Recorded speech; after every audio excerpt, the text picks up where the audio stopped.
सुप्रभात। मैं हूं जगेंद्र राणा। गुरु के तवज्जो की धार, गुरु की तवज्जो की धार, यह है आज का हमारा आध्यात्मिक विषय। जिस तरह सदगुरु की तवज्जा, सदगुरु का तवज्जा देना व दूध पिलाना होता है, उसी तरह जिज्ञासु अभ्यासी का खुद तवज्जा लेना भी होता है, जिसको रब्त कल्ब कहते हैं, यानी कनेक्शन ऑफ माइंड। जैसे दूध पिलाने यानी तवज्जो देने के तरीके मुख्तलिफ हैं, जिनको गुरु खूब जानते हैं, वैसे ही तवज्जो लेने और दूध पीने के तरीके भिन्न भिन्न होते हैं। गुरु पात्र देखकर काम करते हैं। जो गुरु पर प्रेम व विश्वास लेकर तवज्जो लेते हैं, वह सोहबत में जाकर अपनी कुल ख्वाहिशों, ख्यालों और ज्ञान ध्यान आदि सब कुछ दिमाग से अलग कर देते हैं और दिल लगाकर उनकी तरफ रुजू व महब रखते हैं। इन्हीं पर गुरु की तवज्जो की धार खास तौर से बंद कर पड़ती है, तो दिल का दिल से खास संबंध हो जाता है और सहजे बिना मेहनत और तपस्या के गुरु के रंग व प्रेम में रंग जाते हैं। जो बीच की अवस्था लिए हुए होते हैं, अर्थात जो ईश्वर भक्ति और ईश्वर प्राप्ति की इच्छा लेकर आते हैं, लेकिन साथ साथ छानबीन भी करना चाहते हैं, अकले गद्दे और ऊंचा इल्मी पहलू लगाते हैं, उन पर भी गुरु की तवज्जो पड़ती है, लेकिन वह इस कदर साफ और सीधी भरपूर नहीं जाती जैसे कि पहली तरीके के जिज्ञासु में जाती है। वजह साफ है कि इनके मन का बहुत कुछ भाग भरा हुआ होता है। जितना वह साफ और खाली होता जाएगा, उतना ही गुरु का फैज जाकर समाना और भरता जाएगा। तीसरे प्रकार के ऐसे जिज्ञासु आते हैं जो सिर्फ बकवास, हिंदी की चिंदी निकालने वाले, बहसवा, मोबाइल सा, फलसफाना बातचीत करने और अपने कर्म धर्म पूजा पाठ का अभिमान प्राप्त करना चाहते हैं। तो यह गुरु के फैज का असर और भी कमी के साथ होता है, क्योंकि ऐसे जिज्ञासु चारों तरफ से ऐसा भरा हुआ आता है कि उसमें दूसरी चीज़ की गुंजाइश नहीं होती, लेकिन फिर भी गुरु के फैज की गर्माहट का असर जरूर लेकर जाता है। धीरे धीरे गर्मी असर करते करते पिघल जाती, पिघल जाती। तो संत या सदगुरु वे हैं जो केवल शब्द से ही उपदेश नहीं देते, अपितु जिनका प्रत्येक व्यवहार ज्ञान और भक्ति से भरा हुआ है। इसी से सदगुरु की महिमा बहुत अधिक है। सदगुरु को परमात्मा से भी श्रेष्ठ माना गया है। प्रभु ने संसार की रचना ऐसी की है कि अधिकतर सबका मन संसार में फंसा हुआ ही रहता है। तो पुरुष की आंख में, मन में ऐसा कोई मोह होता है जिससे उसे स्त्री शरीर में सौंदर्य दिखाई पड़ता है, उसे बालों में सौंदर्य दिखाई देता है, कितनों ही को तो बड़े हुए नाखूनों में सौंदर्य दिखाई देता है। अरे नाखून और बाल में क्या सौंदर्य भरा पड़ा है? शास्त्र में तो ऐसा लिखा है कि नख और बाल तो मलमूत्र हैं, परंतु मनुष्य को वे सुंदर लगते हैं। तो शास्त्र कहते हैं कि अन्न में बाल आ जाए तो वह अन्न अशुद्ध हो जाता है, भोजन करने योग्य नहीं। और भोजन में बाल ना आए इसका ध्यान रखो। बाल को बहुत अपवित्र माना है। मानव ऐसा समझता है कि बाल बहुत सुंदर है, पुरुष को इस प्रकार का मोह है, स्त्री के मन का में भी मोह है। तो स्त्री को पुरुष के शरीर में सौंदर्य दिखाई पड़ता है। तत्व दृष्टि से विचार करने पर इस शरीर में ऐसी कोई सुंदर वस्तु है ही नहीं। शरीर से दुर्गंध बहुत निकलती है। कितने ही लोग तो दुर्गंध ढकने का प्रयत्न करते हैं, जैसे शरीर में दुर्गंध आवे नहीं, परंतु शरीर ही मलमूत्र से भरा हुआ है, अपवित्र है, अशुद्ध है, घोर नरक है, और मानव को यह शरीर सुंदर लगता है। ये प्रभु की माया है। माया बहुत प्रबल है। फिर भी कोई संसार की माया पीछे करके बहुत भक्ति करने लगे तो भगवान लक्ष्मी जी को आज्ञा करते हैं कि तुम इन पर दृष्टि डालो। लक्ष्मी इन पर दृष्टि डालती हैं। लक्ष्मी जी की कृपा कटाक्ष से उनको कुछ ऐश्वर्य और कीर्ति की प्राप्ति हो जाती है। पीछे अधिकांश में वे ऐश्वर्य पाकर मोह को प्राप्त हो जाते हैं, तो भगवान की भक्ति छोड़ देते हैं, प्रभु से विमुख हो जाते हैं, माया में फंस जाते हैं। प्रभु ने संसार को सुंदर दिखाई देने वाला बनाया ही ना होता तो समस्त लोग ये भक्ति करने लगते, परंतु प्रभु की माया ने संसार के विषयों में ऐसा आकर्षण बढ़ा रहा है कि बड़े बड़े ज्ञानी पुरुष भी भूल जाते हैं। दूसरों को भी बहुत भक्ति करने की इच्छा होती है, परंतु संसार का मोह छूटता नहीं। तो कोई सुंदर वस्तु दिखे तब अपने मन को समझाओ कि इस वस्तु की अपेक्षा मेरे श्री राम श्री कृष्ण अतिशय सुंदर हैं, जिसमें काम का स्पर्श है, उसमें सौंदर्य नहीं। तो काम सौंदर्य का विनाश करने वाला है। काम असुंदर है, कोयल जैसा काला है। काम जिसका स्पर्श करता है वह सुंदर हो ही नहीं सकता। प्रेम करने से पहले शांति से विचार करो कि तुम सकाम के साथ प्रेम करोगे कि निष्काम के साथ। इस संसार में काम ही है, काम के सिवा अन्य कुछ है ही नहीं। इस संसार का मूल ही काम है और इसी से संसार सुंदर नहीं है। तो तुम सकाम के साथ प्रेम करोगे तो यह तुमको वासना का गुलाम बनाएगा। सकाम के साथ जो प्रेम करता है उसके मन में काम प्रवेश करता है, उसके मन में कालिमा आती है, उसका मन मलिन शुद्ध हो जाता है। जो निष्काम के साथ प्रेम करता है उसका ही मन शुद्ध रहता है। तो श्री राम श्री कृष्ण निष्काम है, जो निष्काम है वही सुंदर है। सुंदर तो श्री राम श्री कृष्ण है, भगवान शंकर सुंदर है। शिव जी को काम का स्पर्श होता नहीं, जिनकी काम को स्पर्श नहीं, जिनको वही सुंदर है। तो संसार सुंदर नहीं, संसार की रचना जिस प्रभु ने की है वे परमात्मा सुंदर है। संसार का सौंदर्य क्षणिक है, मन की कल्पना मात्र है, मनोविलास है। तुमको जो वस्तु बहुत सुंदर लगती है उसमें मुझे तनिक भी सुंदरता दिखाई नहीं देती। कुत्ते के मन में व्याप्त मोह के कारण उसको कुतिया में सौंदर्य दिखाई देता है। क्या सुंदर और क्या सुंदर है ये कहना बहुत कठिन है। तो संसार का विचार ना करो, संसार में भले ही रहो परंतु संसार का चिंतन ना करो। संसार का चिंतन करने से मन बहुत बिगड़ता है। संसार में सुंदर क्या है? ये फूल हमको बहुत सुंदर दिखता है, परंतु फूल कुम्हलाने के बाद इसमें सौंदर्य दिखता ही नहीं। फूल के कुम्हलाने पर मनुष्य उसको उठाकर फेंक देता है। तो जिस प्रकार फूल कुम्हलाता है उसी प्रकार समस्त जगत कुम्हलाता है। जगत में ना कुम्हलाने वाले अकेले श्री राम श्री कृष्ण परमात्मा नित्य सुंदर हैं। परंतु परमात्मा ने ऐसी माया रची है कि जीव को संसार सुंदर लगता है एवं विवेक गंवा बैठता है, परमात्मा को भूल जाता है और संसार में फंस जाता है। थोड़ा विचार करो कि जो जीव को संसार में फंसाए रखता है वह ईश्वर श्रेष्ठ है, अथवा जो जीव को संसार में से हटाकर प्रभु का मार्ग बतलाता है वो सदगुरु श्रेष्ठ है। परमात्मा की अपेक्षा भी सदगुरु श्रेष्ठ है, कारण कि इंद्रजाल ईश्वर तणी जोता जीव भरमाए, गुरु ज्ञान अंजन करें झूठी जाल जलाए। तो प्रभु ने तो संसार के विषयों में आकर्षण भर के जीव को संसार में फंसा रखा है। वहाँ सदगुरु तो शिष्य को समझाता है, भाई तुमको मोह हुआ है, माया ने तुझे भ्रम में डाल दिया है। कोई स्त्री सुंदर नहीं, किसी पुरुष में सौंदर्य नहीं, ये तेरी भ्रांति है। सुंदर तो एक परमात्मा है। सदगुरु दृष्टि मात्र देता है।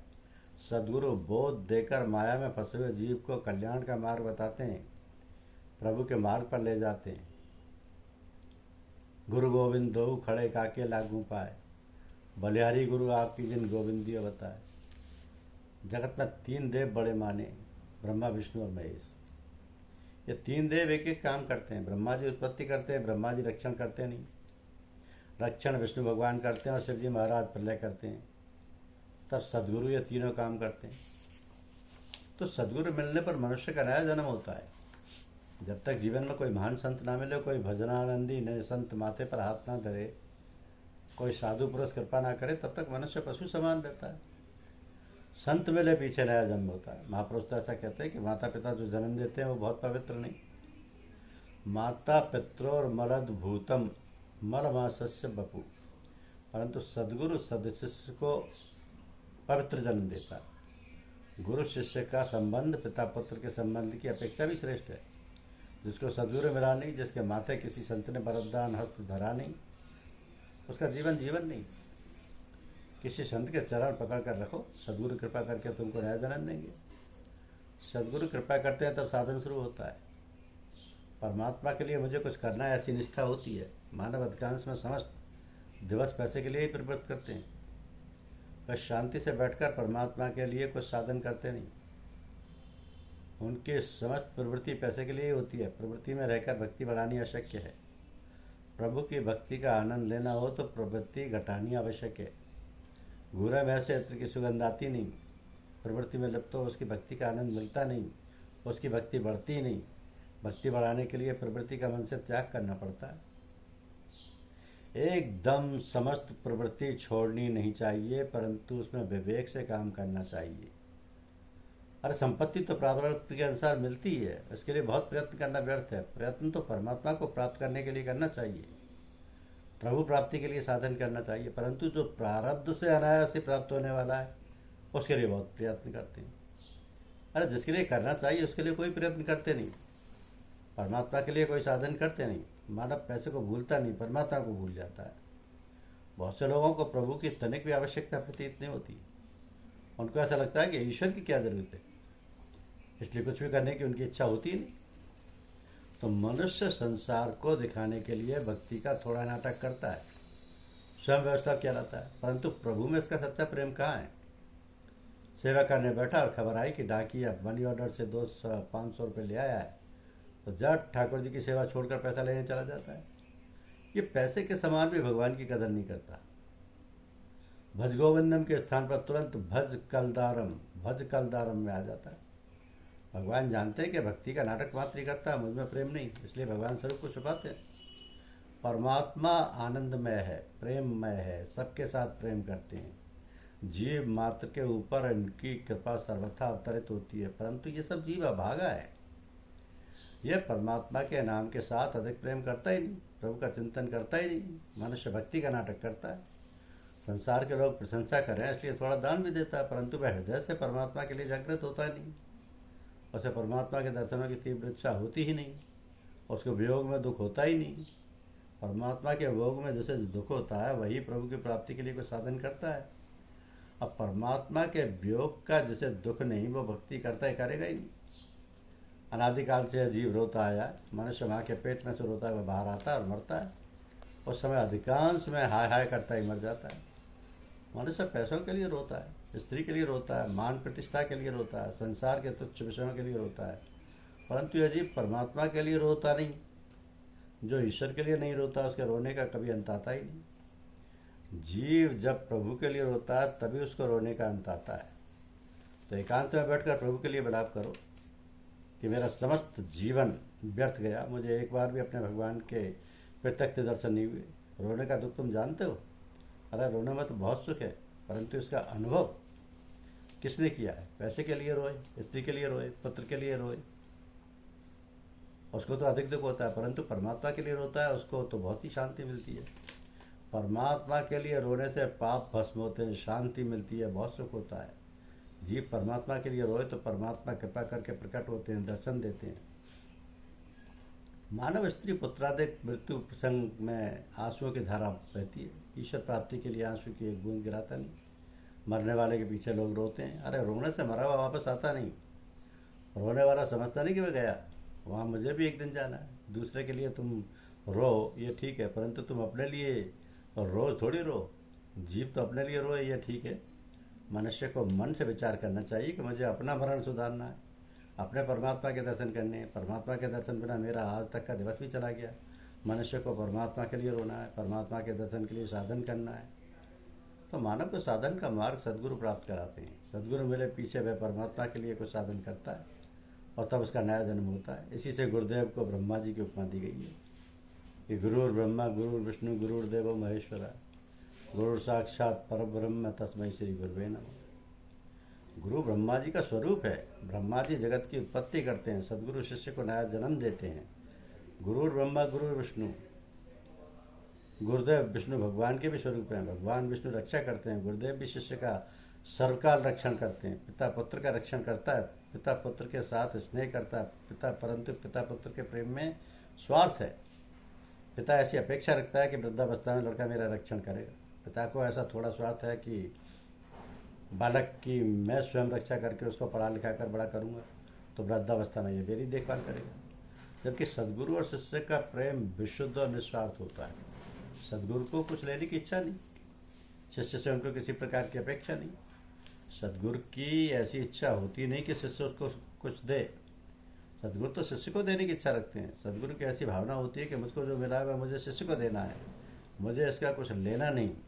बाप जन्म भर मेहनत करता है, पुत्र के लिए ही पैसा इकट्ठा करता है। पिता की ऐसी इच्छा होती है कि मेरा पुत्र सुखी हो, मुझे इसको अपना सर्वस्व देना है, परंतु साथ साथ भविष्य में पुत्र मेरी देखभाल करेगा, ऐसी आशा रखी जाती है। तो सदगुरु सदा शिष्य का कुछ भी लेने की इच्छा रखते ही नहीं, परंतु स्वयं का सर्वस्व उसको देने की इच्छा रखते हैं। शिष्य मुझको कुछ देवे, मेरा कुछ काम करे, ऐसी इच्छा सदगुरु की कभी नहीं होती। शिष्यन को यह चाहिए गुरु को सर्वस्व दे, और गुरु को ऐसा चाहिए शिष्य से कुछ नहीं ले। तो शिष्य मेरा कुछ काम कर देगा, ऐसी इच्छा जिसकी होती है वह ईश्वर से कुछ दूर है। पिता पुत्र के संबंध की अपेक्षा भी गुरु शिष्य का संबंध अति दिव्य है। एक गुरु शिष्य जंगल के रास्ते से कहीं जा रहे थे, रात्रि हो गई, अंधेरा हुआ, वे वृक्ष के नीचे विश्राम करने लगे। रात्रि को जप तप करके गुरु शिष्य उसी झाड़ के नीचे सो गए। सदगुरु की निद्रा अल्प थी, सत्वगुण बढ़ता है तो निद्रा कम हो जाती है। बहुत से साधु रात को 2-2:30 बजे के बाद सोते नहीं, जाग जाते हैं। तो जागने के उपरांत सैया पर लेटे नहीं रहते, उठकर आसन पर बैठकर ध्यान करते हैं। भक्ति ब्रह्म मुहूर्त में हुई होती है। भक्ति का आनंद दिन में बराबर मिलता नहीं, रात्रि का ब्रह्म मुहूर्त में ही मिलता है। या निशा सर्वभूतानाम तस्या जागृति संयम, यस्या जागृति भूतानी सा निशा पश्यतो मुनि। संसार की रात्रि संत का दिवस होता है। संसारी जब सो जाते हैं तब अंधेरे में संत जागते हैं। निद्रा तमोगुण का धर्म है। तमोगुण बढ़े तब निद्रा बढ़े, सत्वगुण बढ़े अर्थात निद्रा बढ़े। गुरुदेव की निद्रा बहुत कम थी, मध्यरात्रि का समय हुआ, सदगुरु जागे, शिष्य सोया हुआ था।